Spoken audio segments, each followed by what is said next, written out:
Once you've qualified for an IEP or 504 plan, there are a number of things that can provide for your child. It can provide accommodations and modifications. An accommodation changes how your child is learning.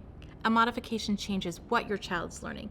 So, for example, if you think about a child who needs eyeglasses to see, those eyeglasses are an accommodation to help him see better. Now, that's not an accommodation for a learning disability, but it's an example of how you can change how your child's learning versus what they're learning. If your child needs that extra time, that's an accommodation. He's learning the same information, but he's getting a little extra time to do it.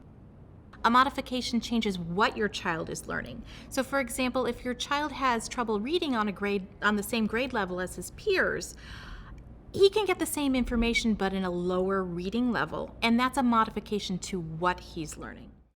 Key takeaways. An accommodation changes how your child is learning.